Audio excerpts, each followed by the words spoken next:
సింహాచలం సింహాద్రి అప్పన్న దేవస్థానం ధర్మకర్తల మండలి ప్రమాణ స్వీకార మహోత్సవం ఘనంగా జరిగింది. చైర్మన్ అశోక్ గజపతిరాజుతో పాటు మొత్తం 17 మంది సభ్యులు ప్రమాణ స్వీకారం చేశారు. సభ్యులతో ఈవో వెంకట్రావు ప్రమాణ స్వీకారం చేయించారు.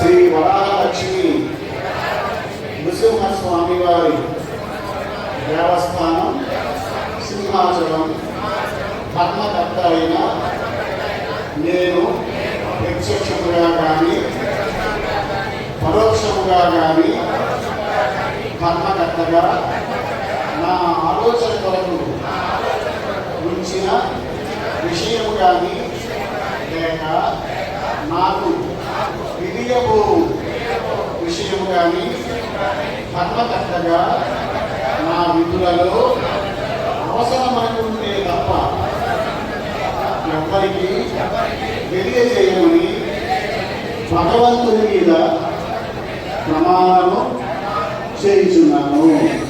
అనంతరం చైర్మన్ అశోక్ గజపతిరాజు వర్చువల్ ద్వారా మాట్లాడుతూ ధర్మకర్తల మండలిలో సభ్యులుగా బాధ్యతలు స్వీకరించిన ప్రతి ఒక్కరూ చట్టానికి లోబడి తమ విధులను నిర్వర్తించాలని సూచించారు.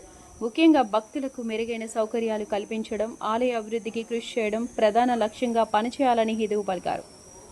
ఈ సందర్భంగా గత ప్రభుత్వ హయాంలో దేవస్థానంలో ఈవోగా పనిచేసిన వ్యక్తి తనను అవమానించారని అశోక్ గజపతిరాజు ఆవేదన వ్యక్తం చేశారు. చైర్మన్ను కలిసేందుకు అప్పటి ఈవోకు 2 నెలల సమయం పట్టిందని పేర్కొన్నారు.